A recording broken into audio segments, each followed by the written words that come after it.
എപ്പിസോഡിന്റെ തുടക്കത്തിലെ സോന നിങ്ങൾ എന്തിനാ എന്നെ ഡിക്കിയിൽ അടച്ചിട്ടതെന്ന് രോഹിത്തിനോട് ചോദിക്കുന്നതാണ് കാണിക്കുന്നത്.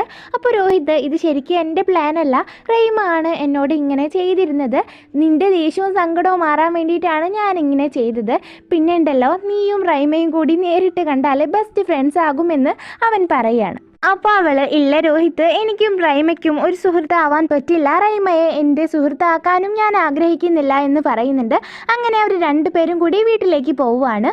അതിനുശേഷം സോനയുടെ വീട്ടിൽ ഗണേഷ് ചതുർത്ഥിയുടെ സെലിബ്രേഷൻ നടക്കുന്നതാണ് കാണിക്കുന്നത്. അപ്പോൾ രോഹിത്തിൻ്റെ വീട്ടുകാരെയും സോന വിളിച്ചിട്ടുണ്ടാവും. അപ്പോൾ എല്ലാവരും അങ്ങോട്ട് വരികയാണ്.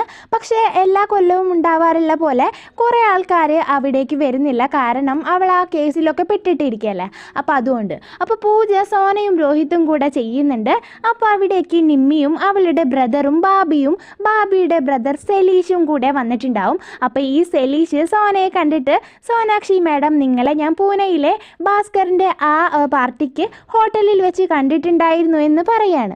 അപ്പോൾ ഇത് രോഹിത്തും കേൾക്കുന്നുണ്ട്. അപ്പോൾ അയാളെ കൂടുതലൊന്നും പറയാൻ അനുവദിക്കാതെ സോന വിഷയം മാറ്റുന്നുണ്ട്.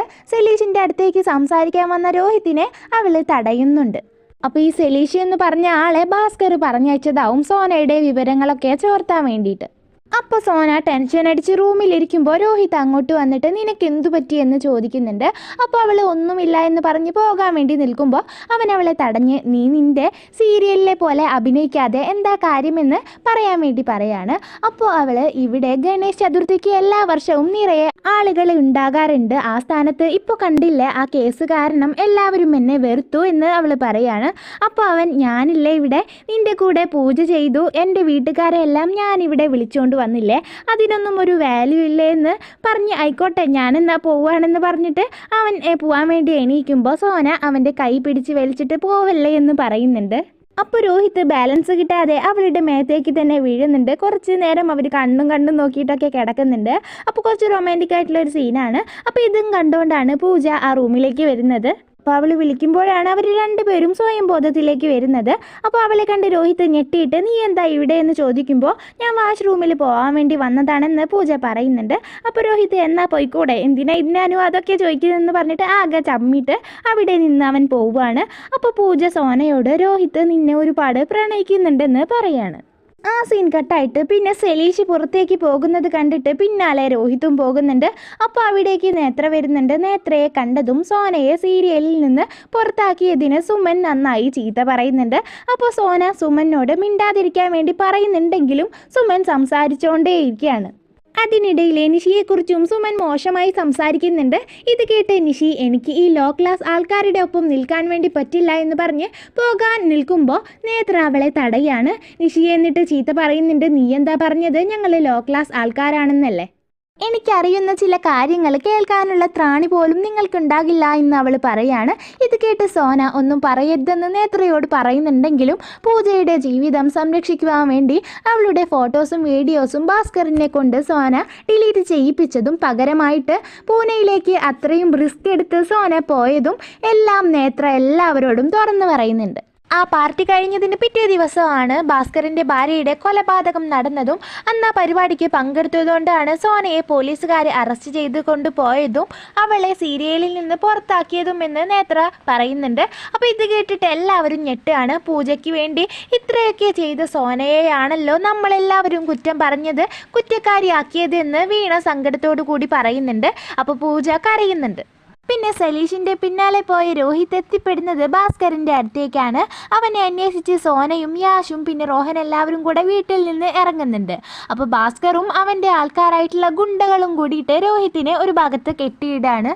എന്നിട്ട് നിങ്ങൾ പൂജയുടെ ബ്രദർ അല്ലേ എന്ന് ചോദിക്കുമ്പോൾ രോഹിത് നിങ്ങൾക്ക് എങ്ങനെ പൂജയെ അറിയാമെന്ന് ദേഷ്യത്തിൽ ചോദിക്കുന്നുണ്ട്. അപ്പോൾ ഭാസ്കർ ആ TV സീരിയൽ ആക്ട്രസ് സോനാക്ഷിൻ്റെ പെങ്ങൾ പൂജയുടെ മാനം രക്ഷിക്കാനാണ് പൂനെയിലെ ആ ബാച്ചിലർ പാർട്ടിക്ക് വന്നത്. അവളെ എന്നെ കൊണ്ട് പൂജയുടെ ഫോട്ടോസും വീഡിയോസും എല്ലാം പത്രത്തിൽ വരാതിരിക്കാൻ ഡിലീറ്റ് ചെയ്യിപ്പിച്ചു. പകരം ഞാൻ അവളോട് ഒരു പൈസ പോലും ഇല്ലാതെ ആ പാർട്ടിക്ക് വരാനാണ് പറഞ്ഞത്. അപ്പോൾ അവൾ വന്നു, പക്ഷേ ഞാനിടാൻ പറഞ്ഞ ഡ്രസ്സ് അവൾ ഇട്ടില്ല. മാത്രമല്ല എൻ്റെ ഭാര്യയെയും മകളെയും അങ്ങോട്ട് വിളിച്ചു വരുത്തി ആ പാർട്ടി തന്നെ അവൾ കുളമാക്കി. അപ്പോൾ അതിന് വന്നതുകൊണ്ടാണ് എൻ്റെ ഭാര്യയുടെ മർഡർ കേസിലെ അവൾ പെട്ടുപോയത്. അവളെ ഞാൻ എന്തായാലും വെറുതെ വിടില്ല എന്നെല്ലാം അയാൾ രോഹിത്തിനോട് പറഞ്ഞു കൊടുക്കുന്നുണ്ട്. ഇത് കേട്ട് രോഹിത് ഞെട്ടാണ്. അപ്പോൾ ഭാസ്കറിൻ്റെ സഹോദരൻ വന്നിട്ട് ആ TV സീരിയൽ ആക്ട്രസ് ഉണ്ടല്ലോ, അവളെ എനിക്ക് ഭയങ്കര ഇഷ്ടമാണ്, അവൾ ഭയങ്കര ഹോട്ടാണെന്ന് പറഞ്ഞ് സോനയെക്കുറിച്ച് മോശപ്പെട്ട രീതിയിൽ സംസാരിക്കുമ്പോൾ രോഹിത്തിന് നന്നായിട്ട് ദേഷ്യം വരികയാണ്. എന്നിട്ട് അവൻ ദേഷ്യത്തോടു കൂടെ അവൻ്റെ തല കൊണ്ട് അയാളെ ഇടിക്കുന്നുണ്ട്. അപ്പോൾ എല്ലാവരും കൂടെ രോഹിത്തിനെ അടിക്കുന്നുണ്ട്. പിന്നെ റൈമ കണ്ണ് തുറക്കുന്നതാണ് കാണിക്കുന്നത്. അപ്പോൾ അവളുടെ അമ്മ 6 വർഷത്തിന് ശേഷം എൻ്റെ മകൾ കണ്ണ് തുറന്നു എന്ന് പറഞ്ഞ് സന്തോഷിച്ച് നിൽക്കുന്നുണ്ട്. പിന്നെ സോനയും യാഷും എല്ലാവരും രോഹിത്തിനെ തട്ടിക്കൊണ്ടുവന്ന ആ സ്ഥലത്തേക്ക് എത്തുന്നുണ്ട്. അപ്പോൾ അവർ ഈ സമയം കൊണ്ട് പോലീസുകാരെയും വിളിച്ചിട്ടുണ്ടാവും. സോന വേഗം രോഹിത്തിൻ്റെ അടുത്ത് പോയിട്ട് അവൻ്റെ കെട്ടഴിക്കുമ്പോൾ പോലീസുകാരൊക്കെ വന്നിട്ട് ഭാസ്കറിനെ പിടികൂടാൻ നോക്കുന്നുണ്ട്. അപ്പോൾ പോലീസുകാർ രോഹിത്തിനോടും സോനയോടും പെട്ടെന്ന് തന്നെ ഓടി രക്ഷപ്പെടാൻ വേണ്ടി പറയുന്നുണ്ടെങ്കിലും അവരുടെ പിന്നാലെ ഗുണ്ടകൾ ഓടുകയാണ്. അപ്പോൾ രക്ഷപ്പെടാൻ വേണ്ടിയിട്ട് അവർ 2 പേരും കൂടെ ഒരു ട്രക്കിൽ കയറുന്നുണ്ട്. പക്ഷേ അവർക്ക് അറിയുന്നുണ്ടാവില്ല അതൊരു ഐസ് ട്രക്കാണെന്ന്. അങ്ങനെ അവരതിൻ്റെ ഉള്ളിൽ പെട്ടത് അറിയാതെ ട്രക്കിൻ്റെ ഡ്രൈവർ വണ്ടി എടുക്കുന്നുണ്ട്. അവർ 2 പേരും തണുത്ത് വിറയ്ക്കാണ്. രോഹിത് ആണേൽ സോനയുടെ മുഖത്തേക്ക് നോക്കിയിട്ട് പൂജയുടെ മാനം രക്ഷിക്കാൻ വേണ്ടി അവൾ ചെയ്ത ഭാസ്കർ പറഞ്ഞ കാര്യങ്ങളെല്ലാം ആലോചിക്കുന്നുണ്ട്. സോന പോയിട്ട് ഡ്രൈവറെ വിളിക്കുന്നുണ്ടെങ്കിലും ഹെഡ്സെറ്റിൽ പാട്ട് വെച്ചിരിക്കുന്നത് കൊണ്ട് തന്നെ അയാളത് കേൾക്കുന്നില്ല. പിന്നെ രോഹിത് അവളോട് ഭാസ്കർ നിന്നെ പൂജയുടെ കാര്യം പറഞ്ഞാണ് ബ്ലാക്ക് മെയിൽ ചെയ്യുന്നതെന്ന് എന്തുകൊണ്ട് എന്നോട് നീ പറഞ്ഞില്ല? ഈ കാലത്തും ഇങ്ങനെയൊക്കെ നിനക്ക് എങ്ങനെ ചെയ്യാൻ പറ്റുന്നു, എങ്ങനെ സ്നേഹിക്കാൻ പറ്റുന്നു എന്ന് അവൻ ചോദിക്കുമ്പോൾ നിങ്ങൾ റൈമയോട് കാണിക്കുന്ന സ്നേഹമൊക്കെ ഇല്ലേ, അതുപോലൊക്കെ തന്നെ എന്ന് അവൾ പറയുമ്പോൾ ഞാനിപ്പോൾ റൈമയുടെ കാര്യമല്ലല്ലോ പറഞ്ഞത്, നിൻ്റെ കാര്യമല്ലേ പറഞ്ഞത്, എന്തായാലും നിന്നോട് എത്ര നന്ദി പറഞ്ഞാലും മതിയാവില്ല എന്ന് പറഞ്ഞ് പൂജ ശരിക്കും യാഷിൻ്റെ മകളല്ല എന്നും അവളെ ദത്തെടുത്തതാണെന്നും രോഹിത് അവൾക്ക് പറഞ്ഞു കൊടുക്കുന്നുണ്ട്. പിന്നെ ഭാസ്കറിനെ പോലീസുകാർ അറസ്റ്റ് ചെയ്യുന്നുണ്ട്. അങ്ങനെ ആ ട്രക്കിനുള്ളിലെ തണുപ്പ് കൂടിക്കൊണ്ടേയിരിക്കുകയാണ്. 2 പേരും തണുപ്പ് സഹിക്കാനാവാതെ കെട്ടിപ്പിടിച്ചിരിക്കുന്നുണ്ട്. അവസാനം സോനാക്ഷി ബോധരഹിതയാവുന്നുണ്ട്. അത് കണ്ട് രോഹിത് കണ്ണ് തുറക്ക് സോന എന്ന് പറഞ്ഞിട്ട് ആകെ ടെൻഷൻ അടിച്ചിട്ട് അവളെ വിളിച്ചുകൊണ്ടിരിക്കുന്ന ഈ സീൻ കാണിച്ചുകൊണ്ടാണ് ഈ എപ്പിസോഡ് ഇവിടെ അവസാനിക്കുന്നത്. അപ്പോൾ എല്ലാവരും ഒന്ന് കമൻറ്റ് ചെയ്തിട്ട് അഭിപ്രായം അറിയിക്കുക. ഇഷ്ടപ്പെട്ടെങ്കിൽ ലൈക്ക് ചെയ്യുക. തുടർന്നുള്ള വീഡിയോസ് ലഭിക്കാനായിട്ട് ചാനലൊന്ന് സബ്സ്ക്രൈബ് ചെയ്യുക. അപ്പോൾ അടുത്ത വീഡിയോ ആയിട്ട് വീണ്ടും കാണാം.